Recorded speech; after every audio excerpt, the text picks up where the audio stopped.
start recording to see if I can do anything about that later. All right, so as I said, I am Dr. Jeff Spr20, and we're going to be doing Physics 1 this semester.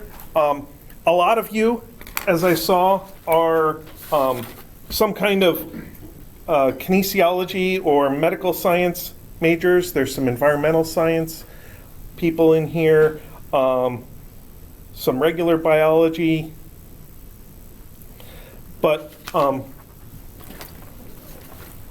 there's a lot of people who have to take at least one semester of physics during their university days.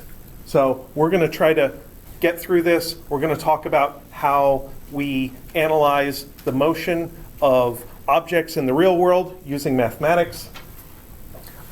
Before we actually get to physics, I want to do some syllabus type stuff, and I don't have as much time as I normally would, so you won't get quite as bored as the students did yesterday. But there are some things I want to mention. Sometimes during the semester you may have questions. You may want to discuss things in more detail than what I can do in class. In that case, you should come visit me. My office is in the NRC building, which is way over toward the first entrance to campus past Tidal Hall across the street. It's the second building from the bay, the one with the flags out front. And I'm in room 1111, and that room is not on a hallway, so you have to go inside the 1100 suite first, and then you can go in and find room 1111. And once you get there, you will get answers and knowledge and possibly candy, because you might actually need a blood sugar boost to walk all the way back across campus. A good question would be what kind of candy? It depends on what mood I'm in. Currently, it is the HEB variety pack of like hard candies and Smarties and stuff, without chocolate and without peanuts at the moment. So, that's a good question. Now, the other part of that is, when can you come visit me? And I do have office hours scheduled basically at 1 o'clock every day, right before our class, or I'm sorry, after lunch on Mondays and Wednesdays. And then on Tuesdays and Thursdays, well, at 1 o'clock Monday through Thursday, and I think it's on Tuesdays and Thursdays. I actually have a class at 2, so my office hours end. On Mondays and Wednesdays, I plan on staying there till 1:30. Now, if you can't remember all that, I have a link to my calendar here. That is my Google Calendar for school stuff. And you can see we're right here in the middle of our class, and I do have office hours this afternoon. And you can see the other classes that I'm teaching. Monday is blank because we didn't have school, but it looks a lot like Wednesday. Now, what you may notice is there's a lot of blank time there. That doesn't mean I'm not doing anything. There's a ton for me to do in trying to organize the classes, both the content and the administrative end, and I have other university duties that I have to take care of. However, I am happy to have students come and ask questions during those other times. I'm happy to set my other work aside for a few minutes to a half hour or so. So if you would like to meet outside of office hours, just send me an email, suggest a time that's blank on my schedule, and I will most likely confirm that and say, yes, absolutely, come and visit, and we'll talk about physics.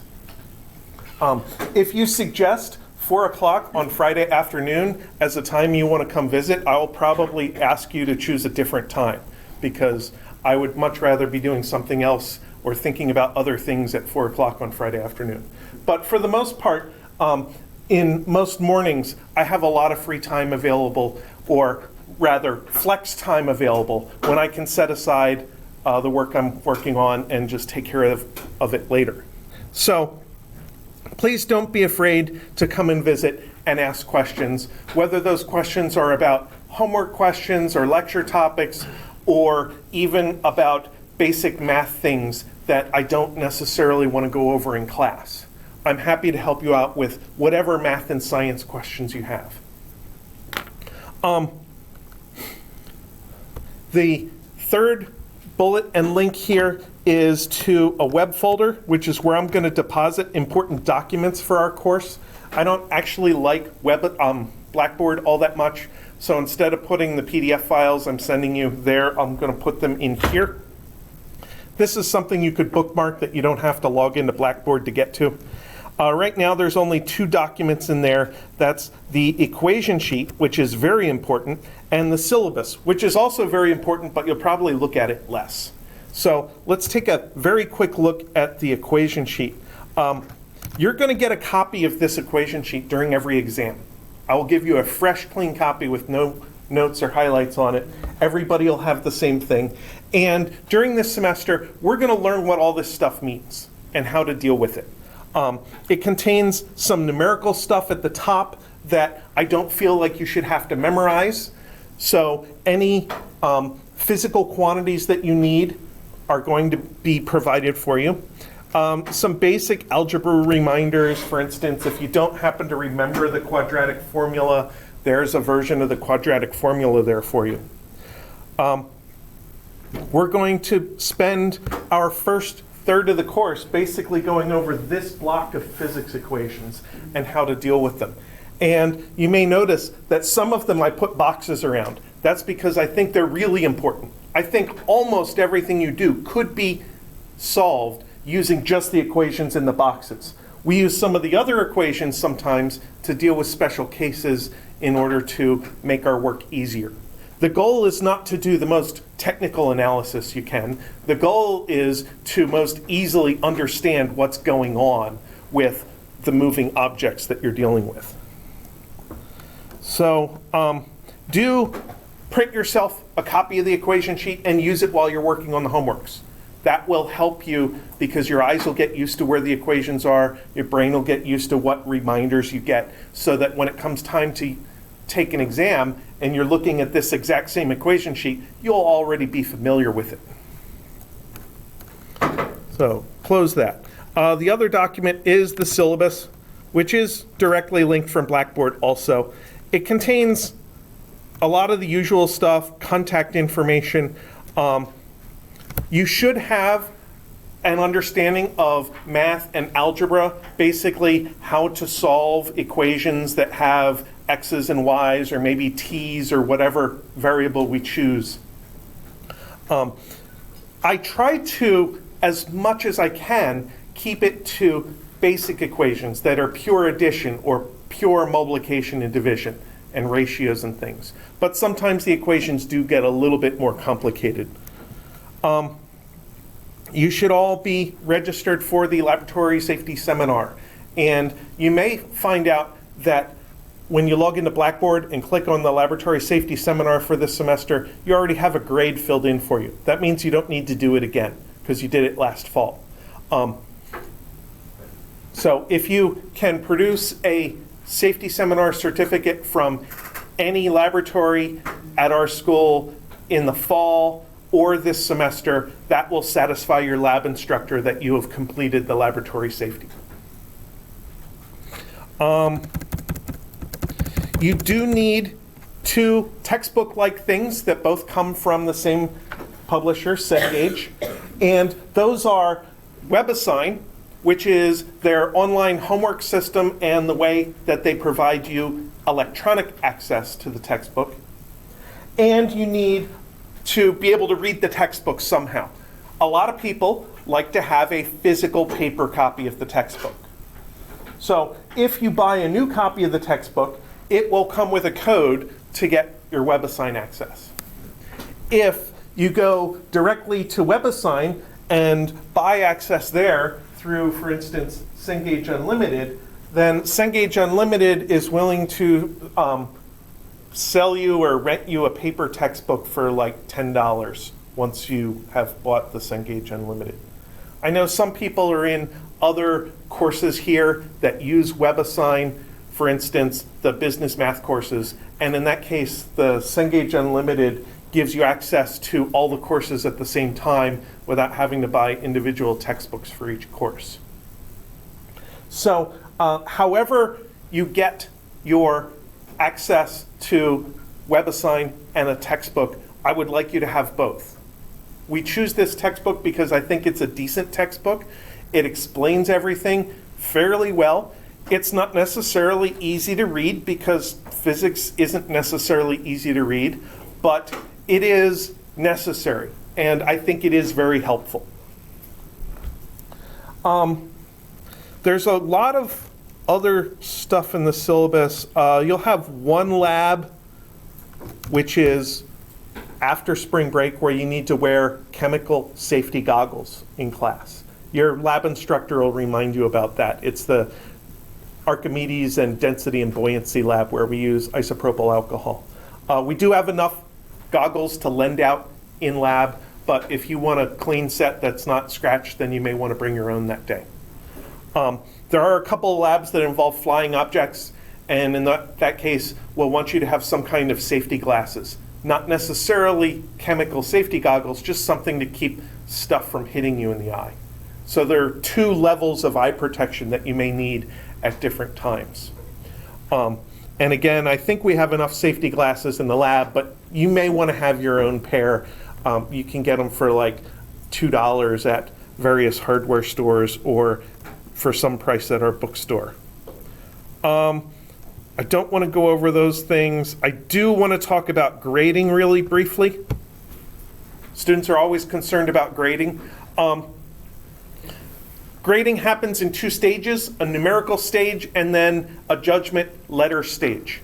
So the numerical stage involves taking various assignments like lab quizzes and lab reports and averaging them together to get a lab grade, and then homework and attendance go together to get a homework and attendance grade, and then we'll have 3 exams. So all of those get averaged together to produce a number, which hopefully the class average will be somewhere around 78 by the end of the semester. Then I'll look at those numbers and I'll turn them into letter grades. And the basic idea is it starts at 90, 80, 70, 60, as in 90% needed to get an A. I may decide that I want to make it easier to get an A. So it's possible that an 87 might get an A. But I make no guarantees about such a curve at the end of the semester. That is something that I will use my judgment on when it comes time to assign grades. But it's going to be no more difficult than 90, 80, 70, 60. So you know that if you're sitting at 81%, you're at least going to get a B at the end of the semester. Now, that being said, there are 3 ways I have built into the course for you to improve your numerical grade beyond just basic grading of homeworks and exams. One is exam grade replacement. My philosophy is this. You take your college courses a semester at a time, you pay for them a semester at a time, your transcript grades them a semester at a time. If you prove to me by the end of the semester, by doing really well in the final exam, that you have learned our course material, I think you should get credit for that. So if your final exam grade is really good, I will use it to cover up other exam grades. I will replace other exam grades with it. That can include more than one regular exam. So doing really well on the final means that almost anybody is within reach of getting an A at any point unless you've skipped all the homeworks. That being said, I do not recommend leaning on that policy. So you should take the time at exam 1 to consolidate your knowledge and get some points in the bank for exam 1. Same for exam 2. Consolidate your knowledge, review, and get some points in the bank for exam 2, because that will take pressure off of you for the final exam. And then when it comes time for the final exam, you know that all you have to do is get roughly the same grade as you got on your previous exams, and your overall course grade won't change. Second way of doing better, other than exam grade replacement, is there's a little bit of a bonus built into WebAssign as extra credit if you do your homework questions more than 3 days early. So instead of getting 1 point per question, you'd get 1.25 points per question. And that is per question. So if you do all the easy questions the day after I post homework 1, then you'll get a few bonus points in the bank for homework 1, and then you can take your time and work on the rest of homework 1 and merely get full credit for the other questions. WebAssign does have the ability to get extensions, as in turn in late homework, and I have it set so you can get half credit, but you have to use WebAssign's built-in system for extending the dates, and you have to do it within a week of when the actual homework is due. I don't want to let things drag out to the end of the semester or for a long period of time. And the final exam is the absolute deadline for completing all homework. Once we take our final, I'm likely to dump the grade table from WebAssign over into Blackboard, and then no more work can be done after that. The last thing I have in there is when I do take attendance, like today, I'm going to count that as bonus homework points. So everybody is starting off the class with 1 out of 0, so you have like more than 100% right now. But I won't take attendance all that much because it takes a little bit of time out of class, and it takes a lot of time after class for me to enter this in, like half an hour to get it all right. So it'll happen a few times throughout the semester where I'll actually take attendance. Even though I'm not going to take attendance all the time, I do think you should be here all the time. Despite how boring a lot of people find physics, I think it's important to stay engaged and pay attention and make sure to digest the important points that we go over every day. I'll leave the lab stuff for your lab instructor to talk about. The rest is regular policies. I do like to point out that we have a fairly active disability services office, so if you feel like there are any accommodations that the university can provide in order to help you be successful in your coursework, you should go and talk to them. And they will ask for documentation about the health conditions or disabilities that you are talking about, and they will talk to you about what we have to offer. A bunch of people have already done that, and I've been contacted about using their testing center. And that's great for you, it's great for me, it provides a quiet environment. I just send them the test the morning of the exam, and the students who take the test there turn it in there, and they give it back to me, and I grade it with all the others. So if you feel like you're going to use their services, start setting that up now, and that way you're not in a big rush when it comes time for the exams. All right, that's all the administrative syllabus stuff that I wanted to talk about. This schedule that appears on Blackboard in our course in the welcome area is my most up-to-date, most current schedule. It's better than the one in the syllabus. And according to this schedule, we're basically going to do 5 weeks and have exam 1, 5 weeks, have exam 2, and then 5 weeks and have the final exam. I do not like to have an exam 3 right before the final. I think that's a waste of time. So exam 1, we're basically going to cover our textbook chapters 1 to 3 and talk about acceleration and kinematics and a little bit about vectors and trigonometry and a bunch about two-dimensional motion and projectile motion. And there'll be 2 homework assignments that are practice for exam 1. They'll be due on Sunday nights at the beginning of these weeks. And homework 1 is not posted yet, but it'll get posted before the end of this week. So homework 1 will be due not at the end of this weekend, but at the end of next weekend.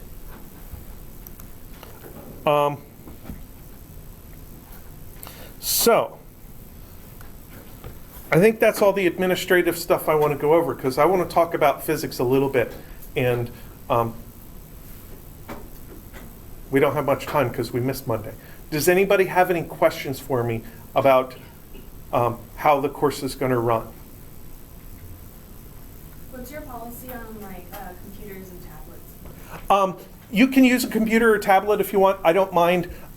But if it looks like several people are looking at the same screen, then I feel like it's become a distraction, and I may stare at you. But typing, to me, is not a distraction. If you feel you want to use a computer to take notes like I do, then that's fine. Yes? After the homeworks are completed, are we able to go back into them before the exam to review the homeworks? You can absolutely see the homeworks after they are the due dates have passed.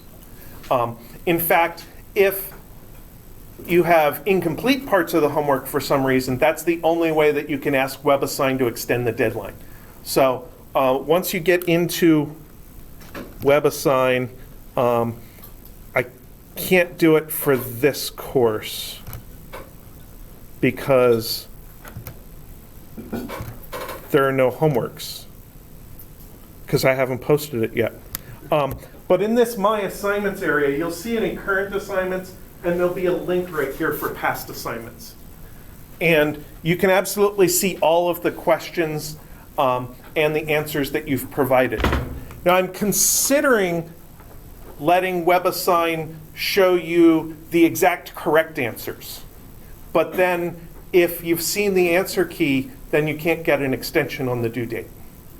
So I have to figure out the intricate WebAssign options in order to make that happen without messing up.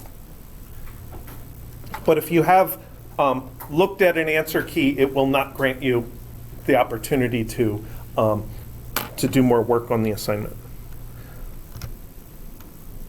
But you will get to see all the old assignments for sure. Any other questions? All right. Well, then I'm going to shift over to Microsoft OneNote here, where I'm going to take all my notes for our class. Sometimes I'll type because my handwriting is bad, and sometimes I'll use my electronic pen to do drawings. But whatever I put in here, eventually I'll dump over to a PDF file and post for you. So you can see exactly what I did in class. So when you take your own notes, you should try to not necessarily copy everything I'm doing, but you want to try to digest it a little bit and write down an important reminder of what we did so that your notes will trigger your memory about what we went over. Now, to start out with, I want to go over some things that are probably not going to be on any test, but I think they're important to talk about. So, what are we doing here? What are we going to do, and possibly why are we going to do it? So, to me, I have to go back in my mind to what exactly is science, or what broadly is science. And my idea of science is that we're going to be studying patterns in nature. This is stuff we've been doing since we were an infant. We learned that if we made certain noises, we got fed and stuff like that. We learned that if we saw something going across our vision, we could reach out and catch it if we put our hand in the right spot to catch it. These are patterns, and in science, we try to study these things in a little bit more detail. Rather than just in our own head, we want to be able to communicate with other people, and we also want to be able to remember things that we can't remember. That is, we want to be able to write things down and save them for later and read that writing. So we need some kind of a language to describe patterns. And that's part of what math is to me. Math is a language, but it's also a logic of patterns. So our numbering systems are just ways of describing patterns, and our algebra, our addition and multiplication and stuff, are ways of combining patterns together so that we can get more information than what we had before. Now, different sciences study different things.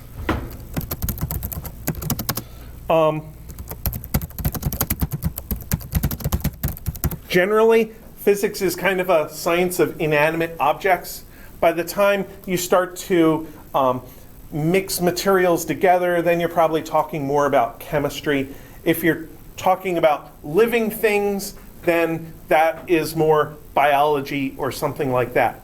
Now, living things do have to obey the laws of physics, but living things are much more complicated than the stuff we're going to be dealing with. We're going to be dealing with like balls and blocks and carts and stuff, not necessarily objects that can change their mind about what they're doing. Now, if we're going to use math to study the real world, we need to be able to turn the real world into math. And that's what measurement is.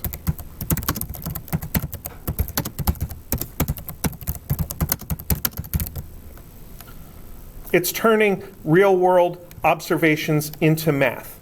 And most of the observations that we do will turn into mathematical objects we call quantities. So for instance, we might have a quantity 20 mph. So what does 20 mph mean to you? 20 miles an hour. Is that fast? Not really. What if you're running? That's very fast. It'd be fast to run, but driving in a car, it's not very fast. I picked that number because it's the speed limit on campus. And I know none of you drive faster than that on campus, right? Right. I'm sure there's some of the Mustangs with the mouth. Sure. Yeah. Nobody ever drives faster than that. This particular quantity, like most of our quantities, has two parts. It has a number and units. So the number 20 by itself doesn't completely describe that value of speed. You need the units to go along with it. The units by itself doesn't completely describe that speed. You need the number to go along with it. So most of our quantities have two parts. Often we want to store them together and move them around in formulas, in analysis, compare them to other values. And we have a way of naming that called a variable.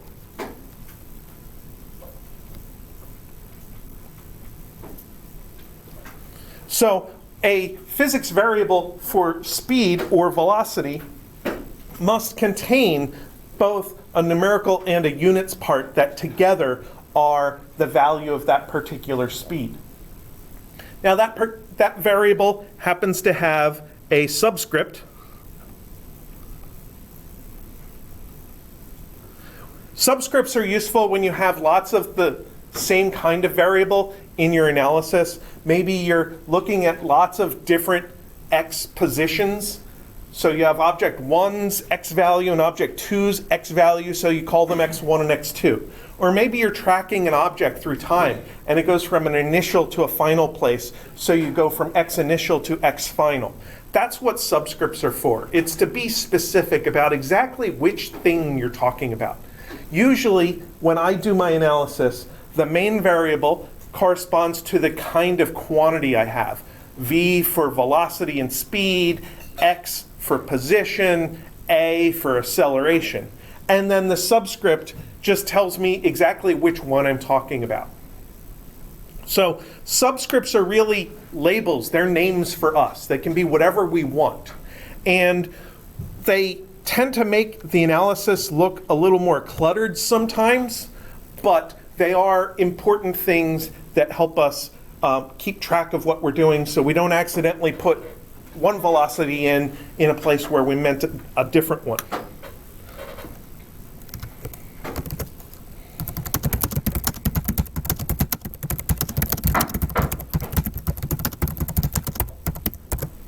Now, our units that we're going to use in physics are part of something called the International System, which is abbreviated SI.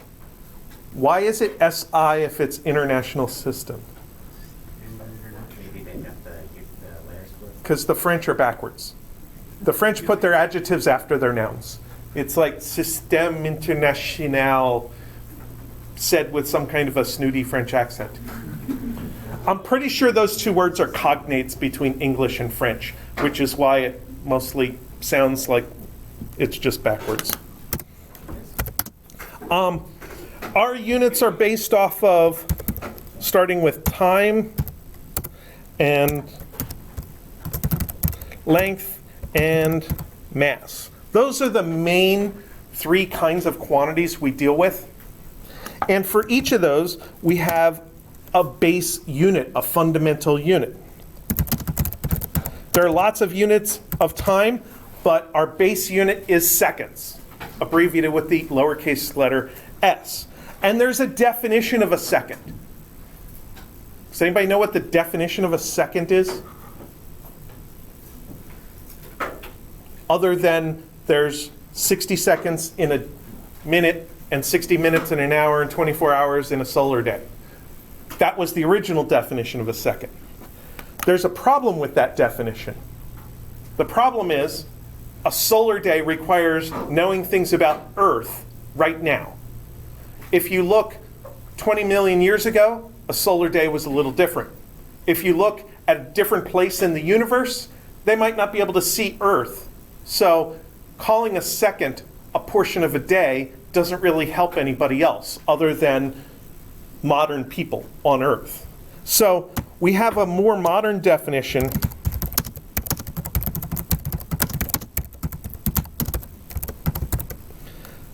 which depends on the way a cesium atom behaves. It oscillates under certain conditions, and the frequency of the oscillations is very consistent. So if we transmitted all of our knowledge of math and science to an alien civilization on the other side of the galaxy, they could use this definition, learn about what cesium is, how we happen to organize our chemical elements, relate it to what they already know, and say, oh, now we know what a second is. So it's a definition that's transmittable, that doesn't depend on knowing things about Earth. For length, our basic unit of length is the meter. And a meter is a little more than a yard, as I recall from Schoolhouse Rock. Does anybody know what the original definition of a meter was?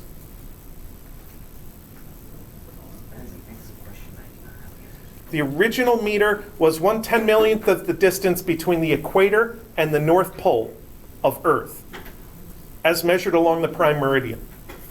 They knew enough when they made the meter in the 1800s that the Earth isn't quite round, but they still used a definition that's tied to Earth. And that definition wouldn't work for our alien friends who are going to receive all of our knowledge on the other side of the galaxy. We need a definition that is more universal. So chemical elements, to the best of our knowledge, are universal. Something that's also universal is the speed of light. One of Einstein's fundamental principles in the theory of relativity was that light is always observed to travel the same speed by all observers everywhere in the universe at all times. So, since we already know what a second is, we can say that a meter is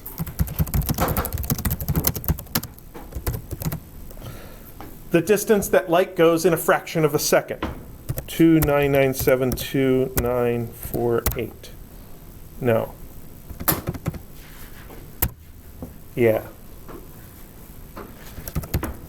Well, that's a 5. I really should know that number because that is a defined number. It's a quantity well defined in physics based on the original definitions of a second and a meter. They measured the speed of light, got more and more accurate with it. At a certain point, they decided, okay, the speed of light is 792,958 meters per second. And they put their foot down and said, exactly. And I need a second at the end to make that an actual quantity. So now our alien friends are able to know how big our meter is. Now we get to mass. The base unit of mass is weird. It's the kilogram. You might think that the gram is the base unit of mass because it's used for all of the prefixes, like a kilogram, and a milligram, and other quantities like that. Micrograms are commonly used in medicine. But the kilogram is actually the fundamental unit of mass. Now, originally, the kilogram was defined to be a convenient amount of mass, and they made a piece of metal and said, this is a kilogram. And they stored this piece of metal in a vault outside of Paris, France. And unfortunately, that means in order to know exactly what a kilogram is, you had to go to this vault outside of Paris, France.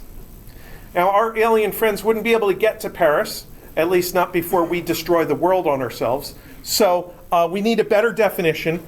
And I hoped that they would be able to make a definition based on Avogadro's number.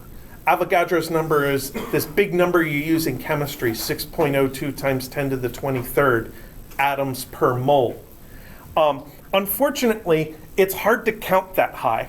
So they didn't want to use that as a definition. It's not a, I'm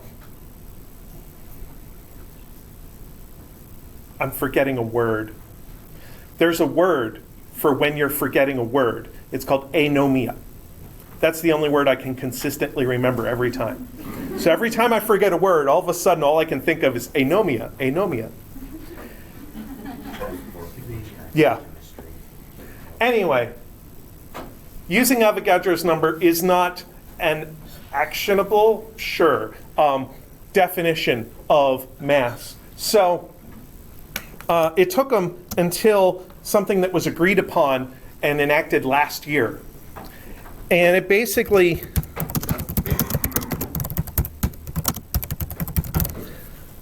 sets the value of Planck's constant. Planck's constant is a very small amount of angular momentum. It decides how quickly an electron orbits in a hydrogen atom. And if you are super sophisticated and able to do physics experiments at a very detailed level with lasers and stuff, you can produce a kilogram of stuff. And then you can compare that to other things and weigh these other things. So basically, they created a recipe for reproducing this hunk of metal in the vault in Paris, France. And now our alien friends who receive Wikipedia can produce a kilogram without having to come and visit us. Maybe the scientists were just afraid of aliens and they didn't want them to come here. And that's why they came up with a new definition.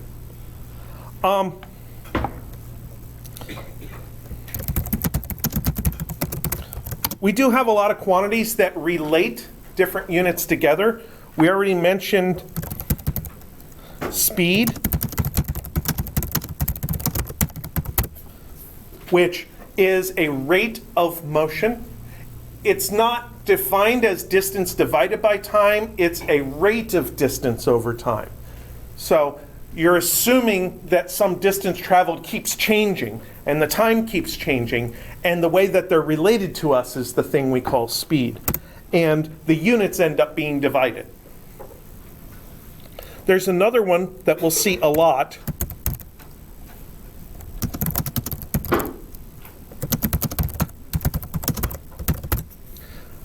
Force is a way of measuring how hard things are being pushed or pulled. And force is measured in newtons. And the newton is an abbreviation.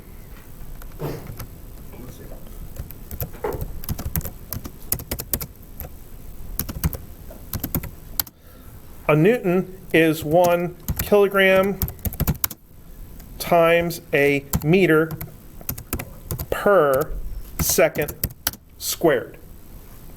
So I just used the equation editor that is built into OneNote and Word and stuff. So that's why you saw me typing a weird thing, the C dot command to produce that little dot. And when I used a caret on the number 2, it actually interpreted that as raising the seconds to the second power. So we wouldn't want to type all that stuff every single time we want to talk about a newton. We'll have too many newtons to deal with, so we just call them plain newtons instead of all that junk.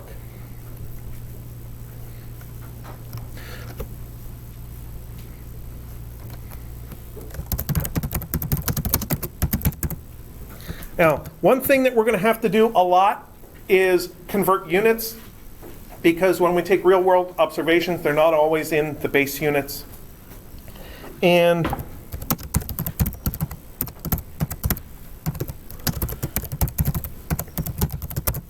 one method of unit conversion is called the multiply by 1 method, or the factor label method. So we might have V1 is equal to 20 mph. And in order to use this method, we basically take this quantity and we multiply it by a fraction that is equal to 1. How do you make a fraction that's equal to 1? You put the same thing in the numerator and the denominator. So if we go back to our equation sheet, which I disappeared from the screen, we see that there's actually a conversion factor between miles per hour and meters per second on here, because it happens so much that we don't want to do it individually all the time. 65 miles an hour is 29.1 meters per second. I'll write it down again.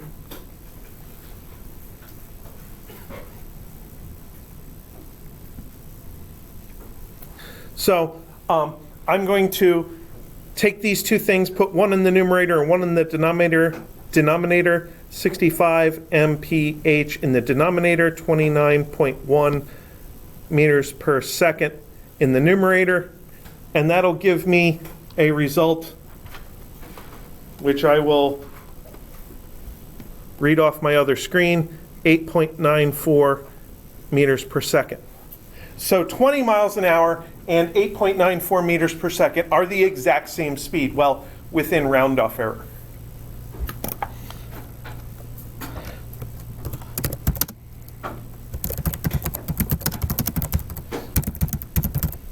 The other method that I like to use all the time is conversion by substitution. And this is the last thing that I'll do really quickly. V1 is 20. And instead of mph, I will take the mph out. And if I divide both sides by 65, I get mph is equal to 29.1 meters per second over 65. So I can say 29.1 meters per second over 65 and get the exact same 8.94 meters per second. Personally, I think the conversion by substitution involves less writing, because I'm not writing these extra things over here that I end up canceling out later. So substitution is very important to us. We do it all the time in our analysis, and I think it's useful to get used to using it. All right, we are out of time for today, but we'll be back on Friday to wrap up introductory things and start talking about kinematics.